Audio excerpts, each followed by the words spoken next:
China has progressively proven itself not to be what Americans, including myself, and perhaps naively, hoped it would be.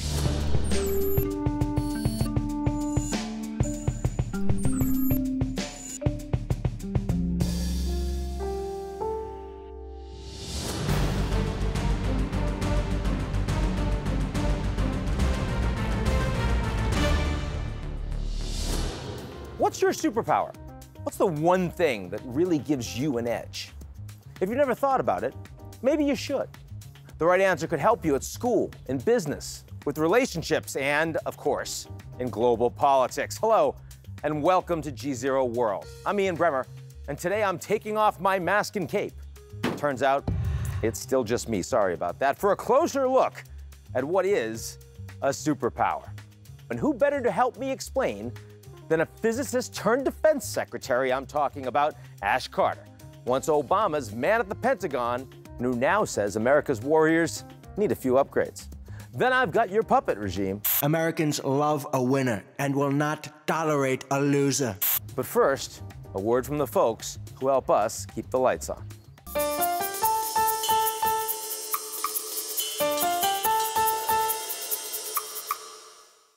China's got a clear plan.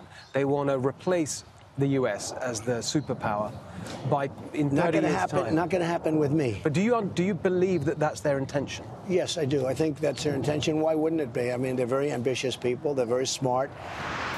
Do you think you're a superpower? Get out your checklist. I've got the 3 points you need to hit.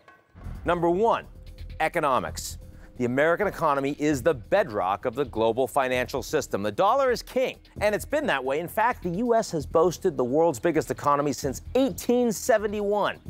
Back then, P.T. Barnum had just opened his traveling circus. Top hats were still in style. Today, even though America's not building as much as it used to, nearly 80% of American GDP is in the service sector, while manufacturing accounts for only about 15%. The U.S. economy remains the world's largest. Want to call yourself a superpower? Better bring the cash. And China also is. The IMF predicts its economy will surpass that of the United States by 2030. Maybe sooner. Time to brush up on your Mandarin. Number 2, political power. You'll need some reliable friends, or at least a few frenemies, foreign aid, alliances, intelligence sharing, and long-standing institutions. The U.S. is still top dog, but support for all 4 have eroded in the past decades, a little faster under President Trump. Meanwhile, China's massive Belt and Road Initiative, designed to orient trade around Beijing, is building up political influence in all the new places where China lends and invests. Are many put off by taking on massive debt to China? Sure, but influence is still influence. Number 3, military power. And America is unrivaled. It dominates the land, sea, air, and space, and has shown few signs of slowing down. In fact, U.S. military spending was recently up for the first time in 7 years. Last year's price tag was $649 billion. That's as much as the next 8 countries in the world combined, and more than twice as much as China. Still, the Chinese Navy and its missile force is expanding faster than any other, and America has taken note. In the South China Sea and in Taiwan, the balance of power is shifting towards Beijing. Sure, America has superior overall firepower, but that's not as much of a decider as it used to be. Admirals who only count their numbers of subs and ships may be in for a rude awakening. China's growing arsenal of cyber tools and its head start on the 5G race could give it a leg up on the battlefield. And when it comes to regional power, that's already changed the math. But did you hear the 2 words I chose just then? Regional power. A superpower has to be able to project all 3 types of power in any part of the world, and for now, that's only the United States. Still, the Chinese have had at least one thing America hasn't had in nearly 30 years.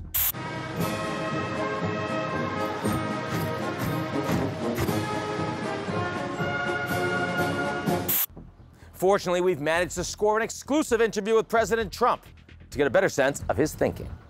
As we get closer to Independence Day, we're lucky to have as our guest the President of the United States. Tell me, President Trump, what have you got planned? Well, as you know, I'm going to throw the most tremendous military parade in history, okay? Wow, what's the planning been like? It's been great. Careful, I've got you on speakerphone here. throwing a military parade. Help. I don't meddle in other people's parades. Like hell you don't. How do I throw a military parade? You want to throw a what? Useless. Angela, look. Okay, how do I throw a giant military parade? Germans are still avoiding big military parades. Really? Why?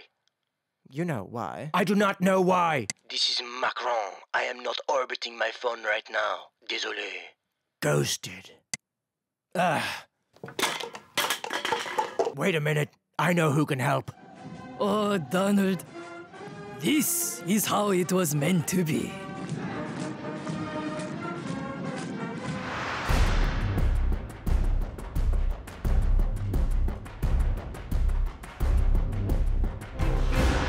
U.S. commitment to the defense of South Korea is unwavering. I'm not one of these people who believes that conflict with China is inevitable, certainly not desirable. It obviously, to me, makes a lot more sense. Secretary of Defense Ash Carter. Ian, good to be with you. Good to be with you as well. Here at the Belfer Center, which you direct at the Kennedy School, also Innovation Fellow at MIT, got the physicist hat, got the public policy hat. A lot to talk about. So maybe start with a combination of both, which is the role of technology in national security. And a tough question, at least for me, which is how aligned do American technology firms need to be with the Pentagon to ensure that we have adequate national security? Well, we in the department, I guess they now, but my beloved department needs the tech community enormously. Remember that there are two things that make us the finest fighting force the world has ever known. It's our people and it's technology. And when it comes to technology, we don't do things the Soviet Union way. We don't do things in-house. We get our technology by relating to the vibrant external technology base that is largely commercial and increasingly global. And because of that, our relationship to them is very important. But it's changed greatly over the course of my lifetime.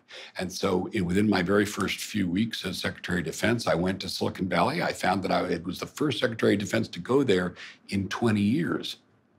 That says a lot about our side of the equation. We weren't there. You actually soon set up an office there. I did. I set up some outposts which were supposed to connect us and also to stand for this relationship and the importance of this relationship.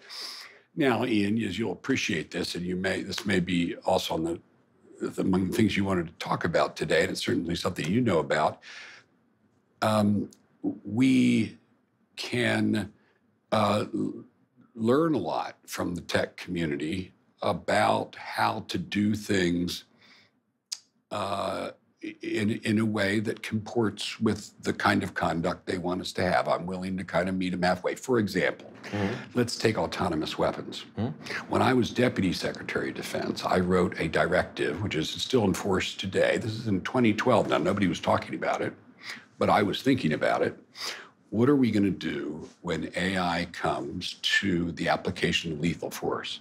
And the way the directive reads, and this is your government's policy, I think appropriately so, is that there will be, when it comes to the application of lethal force in the U.S. military, there will not be weapons that are autonomous. There will always be a human being involved in decision-making. So robots can do no harm. It sounds like Isaac Asimov. The robots are not going to be allowed to exercise what is an inherently public function, which is the use of violence to defend ourselves, unless a human being can explain and defend how something like that happened. And here's how I imagined it at the time I did that. Suppose I had ordered an airstrike or a drone strike or a night raid, okay? And it was conducted by an truly autonomous weapon, and innocent people had been mistakenly targeted. And I come out the next morning and I say, the reporters say, why did this happen? How did you let this happen? And I said, well, I don't know, the machine did it. You can immediately see that you can't let that happen. I have to be accountable. You would not accept that. And therefore, when it comes to the application of AI in warfare, there has to be enough transparency that there can be accountability. Now, when AI gets to the point that you actually have these autonomous weapons that are fighting other autonomous weapons, and that's happening faster than a human being would be able to make a conscious decision and intervene, does that mean we go back to the rule set? No, it's a good question, but I didn't say a person in the loop. I said a person involved in decision-making. Yes. Now, that frequently means setting the rules by which the machine will then proceed with a set of, well, it doesn't quite make a decision. Let's take a guided missile. Yes. Guided missile. I write the program by which it will guide itself to its target. I authorize its launch, but I don't do the calculations that the seeker does at every minute to find its way to the target. I'm not in the loop, but I am responsible for the decision-making, and I'm ethically accountable for the decision. But it is a step back from pulling the trigger, obviously, from making that direct I think from a decision. moral point of view, we can't ever say we have stepped back from that responsibility. I don't think that's acceptable in that, or by the way, anything else. I think this is a key question for AI in general. It is okay for AI to assist human decision-making. When it comes to supplanting, I erect a wall there. And that is not a trivial thing to say. That's not a regulatory thing to say. That is a technological thing to say. You know something about AI. You know that AI has two parts to it. It has algorithms and it has data sets. The idea that there's going to be transparency and accountability in machine-aided human action, it means that the way the algorithms act, there needs to be a design criterion that says you can, after a decision is made, trace back how the decision is made. That's not automatic in these multi-layered artificial intelligence algorithms. It needs to be designed in. Likewise, you have to have data integrity. And this is a big challenge because in many cases, there's nothing wrong with the algorithm, but the data is garbage. And then you're going to get garbage out if you put garbage in.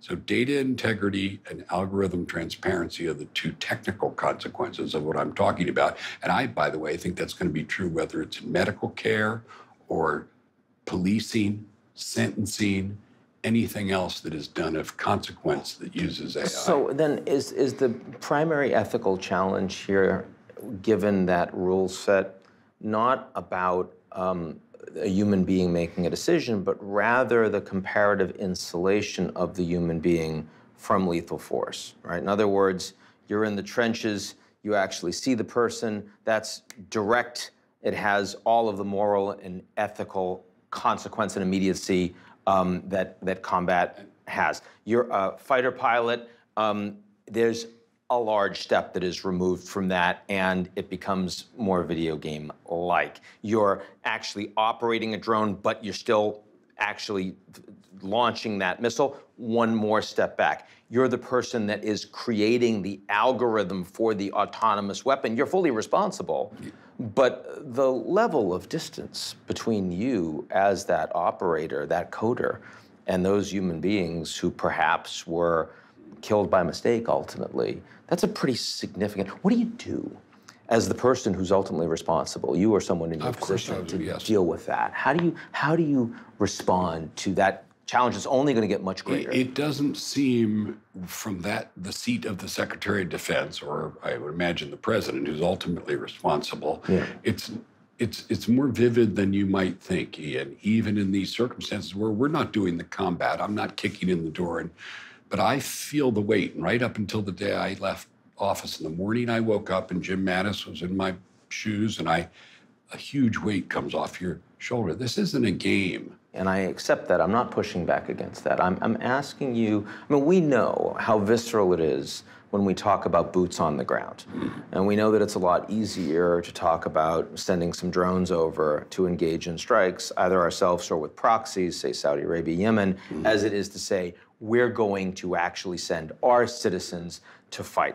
As we are moving more towards autonomous weapons, in many cases fighting against autonomous weapons, the nature of war fighting is changing, and those decisions of necessity become a little less visceral, become a little easier. What do we need to do to ensure that we maintain the kind of sanctity of humanity as warfighting fundamentally changes and becomes, in many ways, dehumanized?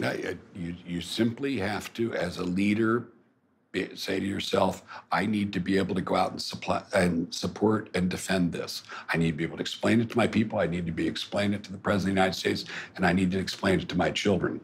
And I was comfortable doing that with every decision I ever made as Secretary of Defense, even though they had real consequences.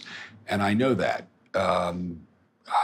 I believe that those were necessary and responsible decisions, even when they didn't work out perfectly. That's part of life.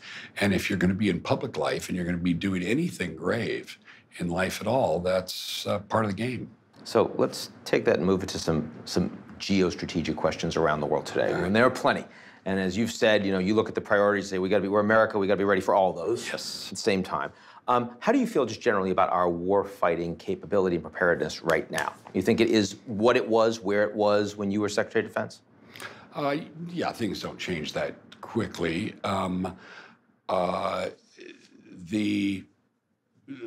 For China and Russia, we are still undergoing a transition, which I began, and others with me, from the era of a focus almost exclusively on 15 years on counterinsurgency and counterterrorism, to getting back to full spectrum, what we call full spectrum warfare, which is really about Russia and China. Now, I, like you, Ian, have dealt with the Russians for a long time, 25, 30 years. For the last 25 years, until 4 years ago, when I was Secretary of Defense, we didn't have a comprehensive Russia war plan. We'd always had one when I was growing up in the Cold War days. Then for 25 years, we didn't have one. And I decided about 4 years ago when I was Secretary of Defense, we got to do that again. And I asked our commander, or instructed our commander in Europe, put together a comprehensive war plan. So one more big hot spot. We haven't talked about China yet. And I mean, here, not only do we have a military that is growing substantially from a pretty low base, but also technological capabilities that are seen as increasingly, at least at parity with that of the United States. If you were Secretary of Defense today, compared to just a few years ago, how does your view on China evolve?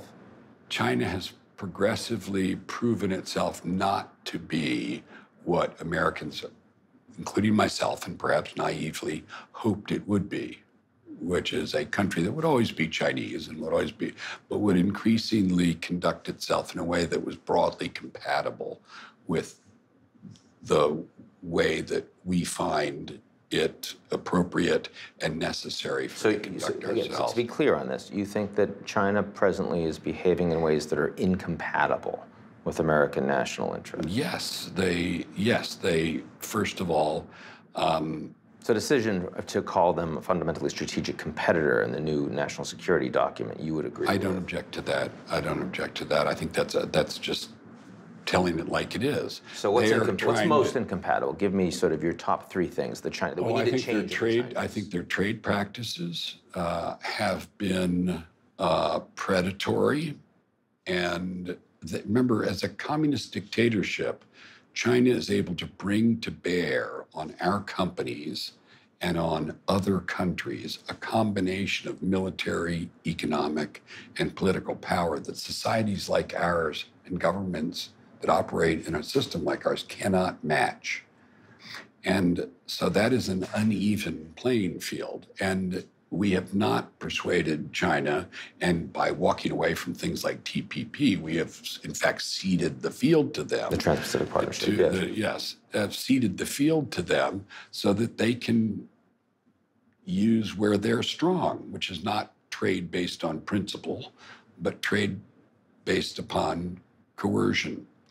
And so trade, first of all, I would say. Secondly, I'm happy to have China conduct its affairs within its country the way it is, but I can't admire what they're doing in Xinjiang to the Uyghurs.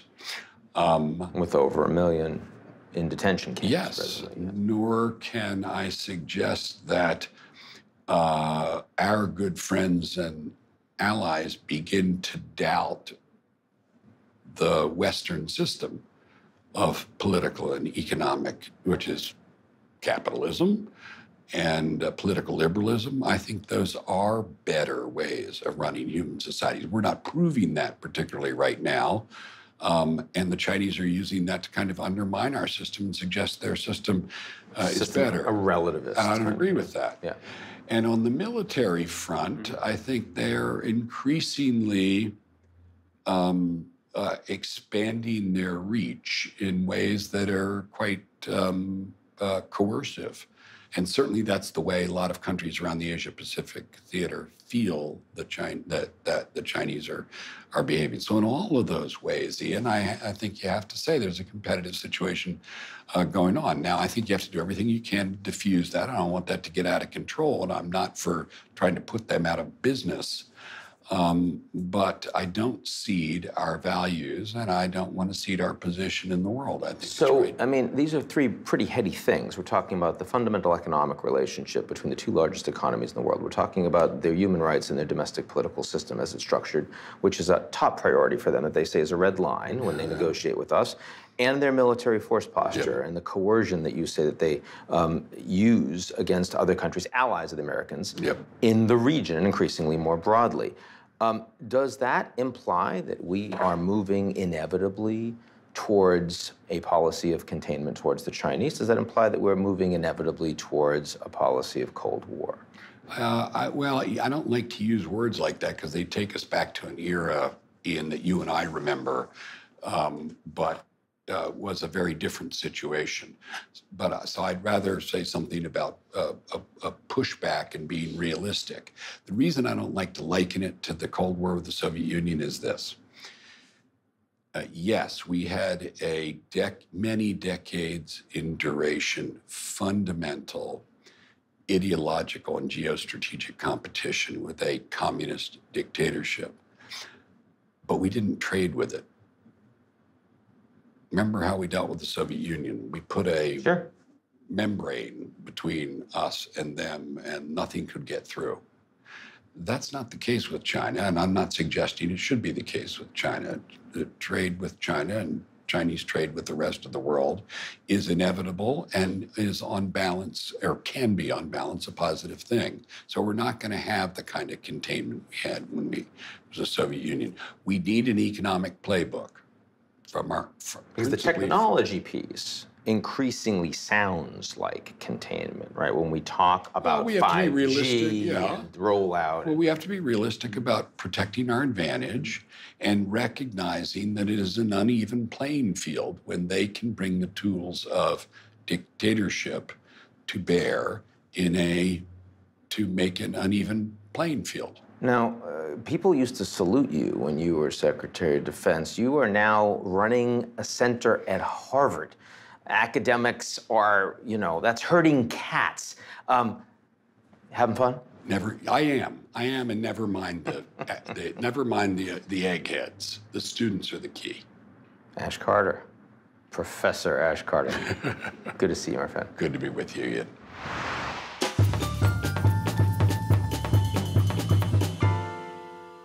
And now for something completely different, I've got your puppet regime.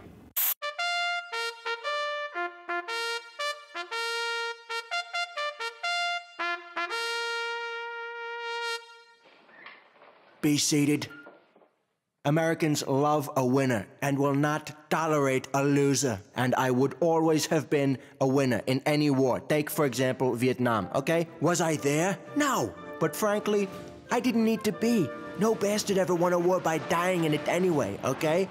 But like, what a disaster. The Christmas bombing of Hanoi, hello? I would have done it by Thanksgiving, to be honest with you, okay? Even Halloween. But then the liberals would say, no, it's Dia del Muerte or whatever. You can't do that, so. But, you get it. Yeah! Oh, he gets it. He gets it over here. And World War II, another total Democrat disaster, okay? I mean, D-Day, since it was named after me, let me just say, how can so many people die on a beach? I mean, it's like, it's a beach.